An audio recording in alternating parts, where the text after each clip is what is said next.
Merci beaucoup à vous. D'abord, je voudrais vous remercier pour l'opportunité que vous me donnez de parler du mouvement Les Bataillons de Patrice Talon. Nous sommes un certain nombre de personnes réunies dans ce creuset pour susciter la candidature de son Excellence, Monsieur le Président de la République, Patrice Talon.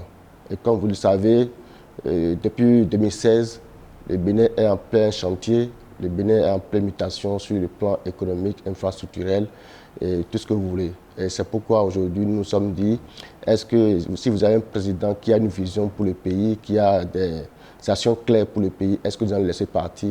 D'où la nécessité de créer ce mouvement pour susciter sa candidature pour les prochaines élections présidentielles. Non, si je dois commencer par citer les réactions, c'est sûr que nous n'avons pas quitté ici aujourd'hui. Tous les Béninois savent que le président a une grande vision pour le pays à travers son PAG, le programme d'action du gouvernement. Et depuis 2016 à aujourd'hui, vous avez compris que tout le Bénin est en chantier. Du nord au sud, de l'est à l'ouest, vous allez constater que nous avons assez de routes aujourd'hui. Nous avons l'électricité qui est disponible un peu partout. Nous avons l'eau un peu partout. Nous avons les cantines scolaires, nous avons les centres de santé qui sont dotés d'infrastructures nécessaires. Nous avons le système administratif qui est formaté. Aujourd'hui, nous parlons de la dématérialisation de l'administration publique et tout se fait en ligne. Il y a certaines choses que nous ne pouvons pas tous éviter, mais ce qu'il faut noter aujourd'hui, c'est la gestion saine des finances publiques.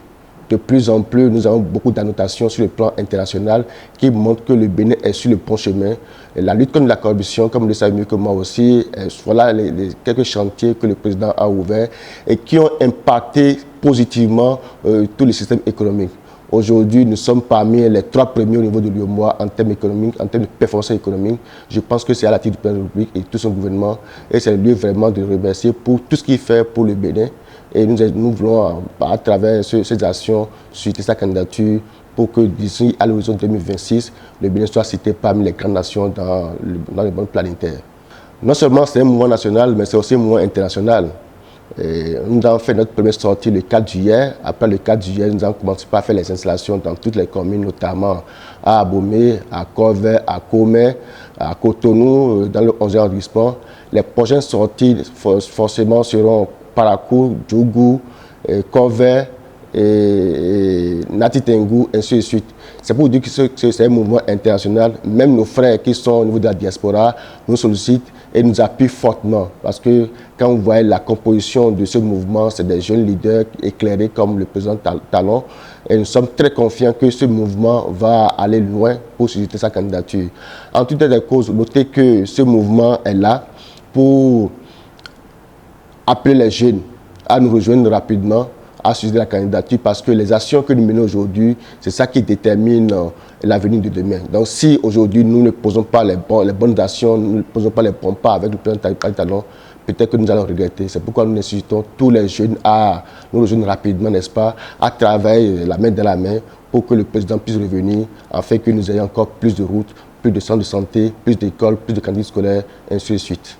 Donc, les actions que nous avons prévues, c'est d'abord de signer des pétitions au niveau de tout le Bénin pour dire au président de la République, voilà un certain nombre de personnes, un certain nombre de jeunes qui souhaiteraient que vous vous présentiez pour les prochaines élections.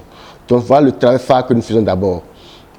Nous avons pris l'engagement de signer au moins 500 000 pétitions pour le président de la République, pour que vraiment qu'il écoute nos cris de détresse pour nous sauver pour les élections présidentielles 2021. Parce que jusqu'à aujourd'hui, le président n'a jamais dit à quelqu'un qu'il est candidat ou pas. Donc nous voulons lui forcer un peu la main pour que l'œuvre qu'il a entamée puisse achever. C'est important pour nous de le faire parce que aujourd'hui la jeunesse est en harmonie avec les actions du gouvernement. La jeunesse se retrouve. Quand vous prenez aujourd'hui la dématérialisation des aides administratives, les cas judiciaires, quand tu es à Parakou, il faut quitter Cotonou pour aller à Parakou, tu fais la demande, tu reviens et tu repars. Aujourd'hui, tu as la possibilité, n'est-ce pas, d'avoir tous ces documents en ligne. Quand vous avez un président qui fait toutes ces actions, ce qu'il faut faire en tant que jeune, c'est de l'encourager, n'est-ce pas, c'est de le susciter pour sa prochaine candidature. Voilà ce que nous sommes en train de faire et nous sommes convaincus que le président va nous écouter. Nous sommes convaincus que le président sera favorable à nos clés de thèse pour être candidat aux élections présidentielles. En tout cas de cause, si le président est candidat, il sera réélu au premier tour KO parce qu'il a des actions, il a des réalisations à vendre. Aujourd'hui, la tâche est facile pour la jeunesse parce que le président a travaillé. Le président a soigné l'image du pays. Le président a montré qu'on peut faire autrement, on peut gérer autrement les finances publiques, on peut gérer autrement un pays. Voilà ce qui nous réjouit et nous voulons souhaiter vraiment sa candidature. Nous, en tant que jeunes, moi j'ai la chance de voyager un peu. Les pays africains voulaient avoir un président comme Patrice Talon. C'est formidable ce que nous disons. Vous ne pouvez pas comprendre. Quand vous voyagez, tout le monde félicite le président, tout le monde l'encourage pour dire vraiment si nous-mêmes on peut avoir un président comme ça, c'est bon. Parce que nous avons la chance d'avoir un président très éclairé. Nous avons la chance d'avoir un président qui a une vision, qui est organisé, qui est planifié, qui ne fait pas les choses par un coup de tête. C'est important pour une nation d'avoir un président organisé, moderne. Non, mais pour moi, la question du mandat unique est une question dépassée. Parce que cette question a été débattue dans un contexte donné. Et ce contexte a évolué. C'est quand on voulait réviser la Constitution pour instaurer un mandat dans la Constitution. Cette proposition n'a pas prospéré, donc c'est une question dépassée. Le président, avec l'actuelle Constitution, lui permet de faire 2 mandats. Donc, c'est à lui de décider ce qu'il va faire de son mandat ou pas. Mais ce que nous voulons, est-ce qu'il faut arrêter le mouvement qui est en marche? Je pense que si vous êtes au Bénin, à Cotonou, un peu partout, vous voyez ce qui se passe dans le pays. Est-ce qu'il faut arrêter ça? Le PAG n'est pas encore arrivé au terme. Est-ce qu'il faut arrêter le mouvement? Non, je pense qu'il faut qu'on trouve la formule pour parler au président, pour qu'il soit candidat aux prochaines élections législatives présidentielles, pour qu'enfin, n'est-ce pas, le développement escompté, le développement espéré par le Bénin puisse être au rendez-vous pour les prochaines années. Non, je voudrais particulièrement m'adresser à la jeunesse. La jeunesse qui constitue une couche importante en termes d'élection, en termes d'action à mener sur le terrain, de rejoindre rapidement les mouvements, les batailles de Patrice Talon. C'est un mouvement très organisé, c'est un mouvement très structuré et qui, dans son sein, a des jeunes leaders. Je voudrais vraiment leur demander de nous rejoindre pour que nous fassions le combat ensemble pour susciter la candidature du président de la République. Deuxième chose, après les élections, il faut que ce mouvement soutienne toujours le président de la République. Parce que ce que nous faisons aujourd'hui, c'est pour la jeunesse. Ce que le président fait aujourd'hui, c'est pour la jeunesse. Et si vous avez un pays où vous avez les infrastructures qu'il faut, si vous avez un pays où il y a moins de corruption, si vous avez un pays où il y a la transparence, je pense que la jeunesse trouve son compte.